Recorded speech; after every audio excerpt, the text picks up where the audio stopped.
Oi, gente! Pra quem ainda não me conhece, meu nome é Rani, eu sou uma das professoras de vocês de Química aqui do Coronavest e hoje eu vou falar sobre um assunto muito importante, que são os modelos atômicos.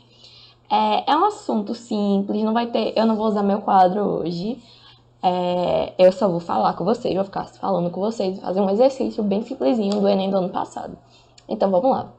Tudo começa na Grécia, que os filósofos, em especial Empédocles, criou a palavra átomo, que significa indivisível, que tipo o A é o não e o tomo é divisível, então indivisível, não divisível.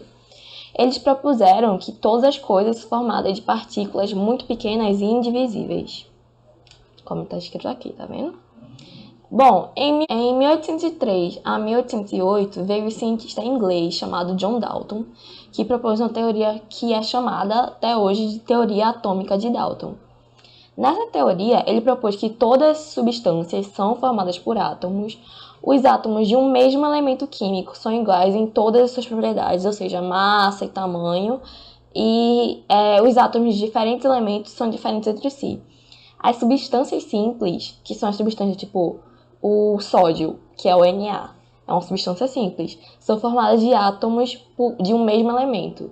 E as substâncias compostas são formadas por um ou dois elementos diferentes, que se combinam numa mesma proporção, que faz valer a lei de Prost e de Lavoisier, que são a proporção das massas, e que nada se cria, tudo se transforma, nada se destrói na natureza.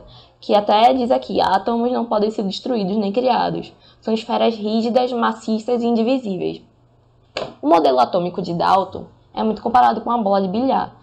Mas, eu vou explicar logo para vocês. Não é que o átomo é uma bola de bilhar, só que o modelo dele é muito parecido com uma bola de bilhar, mas não é exatamente uma bola de bilhar.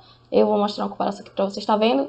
É esférica, é maciça, é indivisível, como uma bola de bilhar, mas não vai dizer que é uma bola de bilhar, é um átomo. É parecido. Então, quando eu falar é muito comparado com, é uma comparação para vocês assimilarem melhor o assunto, entenderem mais ou menos como é o modelo. Então, eu entendo quando eu falar é comparado com, é basicamente isso. O importante adendo aqui é que nas reações químicas, no modelo atômico de Dalton, elas se recombinam, os átomos se recombinam para fazer uma reação química. Bom, com isso, Dalton fez com que milhares e milhares de cientistas criassem várias teorias e vários experimentos para poder entender a estrutura de um átomo. Então veio 1897 com J.J. Thomson, que ele trabalhou com raios catódicos, concluiu que eles eram parte de toda espécie de matéria, pois sua experiência provocava raios de emissão que podia ser repetida com qualquer substância gasosa. Então ele percebeu, poxa, então tudo deve ter esses raios catódicos, porque se toda substância emite esses raios, quer dizer que toda substância tem. E ele resolveu chamar esses raios catódicos de elétrons. Então, com o modelo de Thomson, veio a descoberta dos elétrons. Ele concluiu que as cargas positivas conhecidas na época, como os raios canais e as partículas alfas, possuem uma massa muito grande em relação aos elétrons. Então ele acreditou que a maior parte da massa do átomo era devido às partículas positivas, porque a matéria é eletricamente neutra. Os elétrons possuem uma carga negativa, logo deve possuir uma carga positiva para eles se anularem. O modelo, a matéria ela pode adquirir uma carga elétrica sendo friccionada em lã, dissolvida em água pela teoria de Arrhenius, que eu dei aula aqui. Mas isso quer dizer que os elétrons não estão presos no átomo, eles podem se movimentar. E é isso que a gente fala também um pouco. Essa teoria já está um pouco datada, porque não teve a criação dos nêutrons ainda. Mas foi uma grande revolução, porque trouxe os elétrons e trouxe que os elétrons podem se movimentar. E trouxe porque eles podem compartilhar um com os outros. E o modelo dele é comparado com um pudim de passas. Vou até mostrar aqui pra vocês. Tá vendo? Esse é o átomo de Thomson. E como vocês podem ver, um pudim de passas aqui. Que os elétrons são as ameixas ou a passa. E o que está no centro são as cargas positivas, que eram as partículas alfas. Bom, então vamos para Rutherford. Só um rápido adendo de para Rutherford, que com a teoria de Thomson ele percebeu que os átomos não são maciços nem divisíveis. Por quê? Porque se um elétron que está no átomo pode se transportar, então quer dizer que ele não é indivisível, ele pode se dividir. E com isso ele introduziu o conceito de radioatividade, que eu já fiz uma aula sobre, está aqui na playlist. Em 1893, o físico Ernest Rutherford, com a orientação de Thomson, começou a investigar as propriedades do raio-x e das suas emissões radioativas. Ele chegou à conclusão que seria interessante bombardear átomos de outros elétrons. Em 1911 aconteceu esse experimento. Percebeu que é um longo tempo. Geralmente quando a gente faz experimento, essas coisas, testes, é anos e anos, principalmente naquela época. Então, uma amostra de polônio foi colocada em uma cavidade funda de um bloco de chumbo para não deixar atravessar as partículas alfa. Como vocês podem ver aqui, que é esse experimento. Eles só poderiam sair através do bloco de chumbo pelo orifício. Então, ele colocou mais algumas lâminas de chumbo que planejava bombardear uma lâmina de ouro. Por que o ouro? Porque o ouro é muito pouco reativo. Então, ele adaptou o anteparo móvel com sulfeto de zinco para registrar o caminho, para registrar a emissão da radiação alfa, da partícula alfa, para registrar o caminho e fazer a notação. Dessa forma, ele concluiu que a maioria das partículas alfa atravessou a placa de ouro sem sofrer desvio. Poucas partículas foram rebatidas na direção contrária ao choque e as partículas sofreram um grande desvio na sua trajetória inicial, com o resultado que os átomos contêm imensos espaços vazios. No centro do átomo existe um núcleo muito pequeno e denso. O núcleo do átomo tem carga positiva, que é meio que tirou a teoria de Thomson, porque Thomson falou que existem só cargas positivas e cargas negativas que se anulam, mas se existe um núcleo, quer dizer que não existe só cargas positivas e cargas negativas que se anulam. Tem um núcleo muito pequeno e denso. O núcleo do átomo tem carga positiva. Para equilibrar os elétrons existem ao redor do núcleo, e o modelo atômico de Rutherford é muito comparado ao sistema planetário, que os elétrons são como os planetas e o núcleo é o Sol. Como aqui, tá vendo? Os elétrons são os planetas que estão rodando em órbita da carga positiva, que é um núcleo denso, e o Sol, aqui, que eles sempre giram em órbita do Sol. Bom, agora a gente vai falar sobre Max Planck, bem rapidinho, dar um adendo rapidinho sobre Max Planck e Sommerfeld, porque a teoria de Max Planck é muito importante para vocês entenderem, e a de Sommerfeld é muito importante para vocês entenderem um pouco sobre a teoria atual. E a de Max Planck é para vocês entenderem a teoria de Bohr. A Planck criou a teoria dos quanta, que são os corpos aquecidos emitem radiação não sob forma de ondas, mas sob forma de pequenos pacotes de energia, denominados de quantum. Então, a energia é descontínua, ela não tem continuidade, ela não vai seguir uma reta, ela vai seguir o que ela quiser.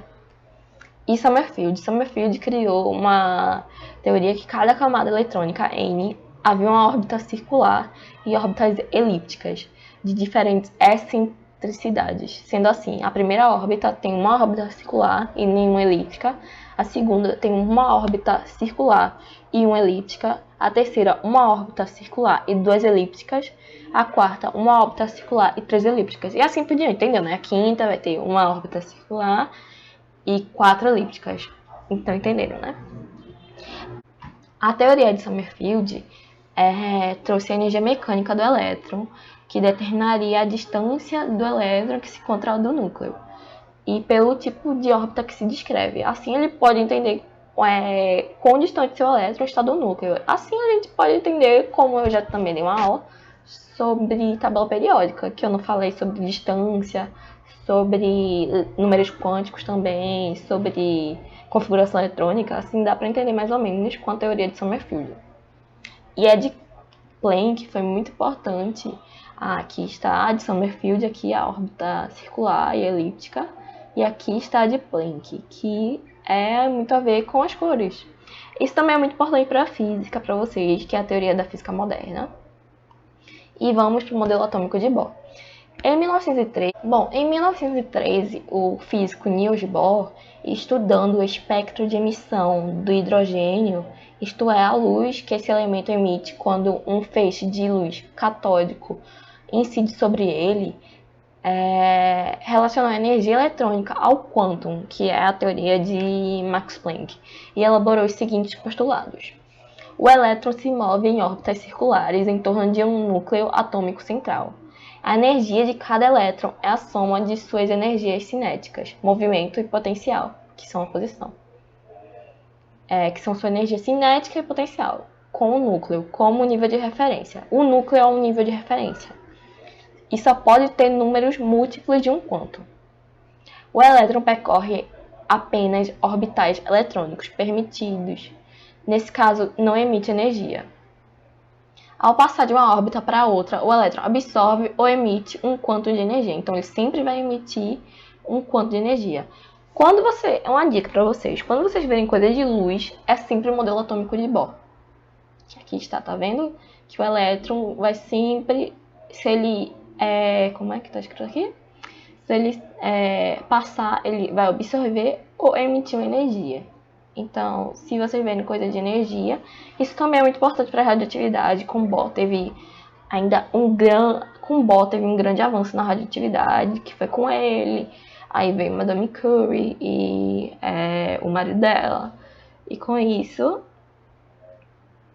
veio a introdução, não introdução, mas veio uma revolução para a radioatividade, que também tem minha aula aqui na playlist, tá lá bem lá no início.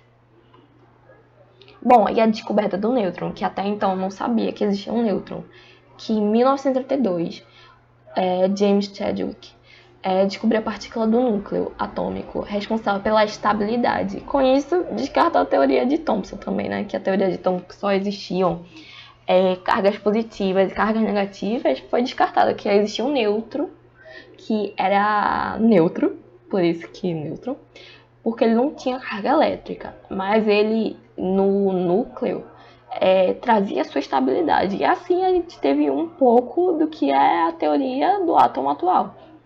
E com isso a gente teve a teoria do átomo atual, que é uma nuvem eletrônica, onde é a região do espaço onde há a probabilidade de se encontrar um elétron com a dada energia. Tipo, a nuvem eletrônica tem uma grande probabilidade de se encontrar um elétron com a dada energia. Toda e qualquer massa pode se comportar como uma onda. Eu acho que vocês já tiveram aula de onda aqui, se não tiveram, vão ter ainda. Que toda massa pode ser uma onda. O orbital atômico, por um cálculo matemático, há a probabilidade de encontrar um elétron girando em uma região do espaço, dessa nuvem eletrônica. E o princípio da incerteza, que é impossível determinar ao mesmo tempo a posição e a velocidade do elétron, que você não sabe como pode ser a posição e a velocidade do elétron.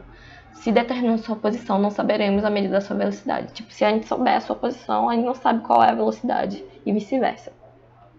Então, esse é o átomo atual, o modelo de átomo atual. E é isso, gente. Um exercício aqui pra vocês, do Enem do ano passado. Enem 2019, vamos lá, gente. Em 1808, Dalton publicou seu famoso livro, intitulado Um Novo Sistema de Filosofia Química, do original A New System of Chemical Philosophy, no qual continha os 5 postulados, que serviam como alicerce da primeira teoria atômica da matéria, fundamentada no método científico. Esses postulados são numerados a seguir. A matéria é constituída de átomos indivisíveis. Todos os átomos de um dado elemento químico são idênticos em massa e em todas as propriedades, e em todas as outras propriedades. Diferentes elementos químicos têm diferentes tipos de átomos, em particular, seus átomos têm diferentes massas. Os átomos são indestrutíveis e nas reações químicas mantêm suas identidades. Os átomos de elementos combinam com números de outros elementos em proporções de números inteiros pequenos para formar compostos. Então, a matéria é constituída de A matéria é constituída de átomos indivisíveis. Não, como a gente viu, os átomos não são indivisíveis, eles podem inúmeras vezes se recombinar com outros pelos elétrons. O modelo de Dalton é tão antigo para isso, tá ligado? Porque ele diz que os átomos não vão se dividir, eles se dividem, por isso que existem reações químicas. Todos os átomos de um dado elemento químico são idênticos em massa em todas as outras propriedades. Não. Porque, por exemplo, se a gente for pegar o Na e o NaCl, ele não tem uma igualdade assim. Porque a quantidade de massa do Na lá, mesmo sendo proveniente do mesmo elemento, não são iguais. Entenderam mais ou menos como é assim? Diferentes elementos químicos têm diferentes tipos de átomos, em particular. Seus átomos têm diferente massa. Não necessariamente, sua massa pode ser igual. Como a gente viu também da semelhança atômica. Que o modelo de Dalton também se você pegar a semelhança atômica, você vai ver como é datado o modelo de Dalton. Os átomos são indestrutíveis. Já sabemos que não também. Porque existe radioatividade para isso, que é uma reação química. Eles não mantêm sua identidade. Tanto que com a radioatividade, com a química nuclear, a gente acaba tirando sua identidade. A gente transforma ele em outro elemento. Átomos de elementos combinam com átomos de outros em proporções de números inteiros. Inteiros pode ser também de frações também, para números inteiros. Então, isso é verdade, que a gente teve, acho que a gente teve umas 3 aulas aqui de estequiometria e a gente viu que eles se combinam com átomos para fazer outros elementos. Então, a resposta é a letra E. Então é isso, gente. Muito obrigada. Aqui está onde tirei esse template. Muito obrigada pela atenção. Tem uma fichinha para você bem simples. É um assunto bem simples. É mais você ler do que a gente explicar. Entender que os modelos não são como a comparação que a gente está dando. A gente só está fazendo isso para dar uma melhor assimilação para vocês no estudo. E se vocês lerem meu slide, entender mais ou menos como funciona cada átomo, verem minha aula, que eu acho que foi bem curtinha, vocês conseguem fazer exercício e conseguem fechar de letra modelos atômicos. Então é isso. Um beijo, muito obrigada e tchau.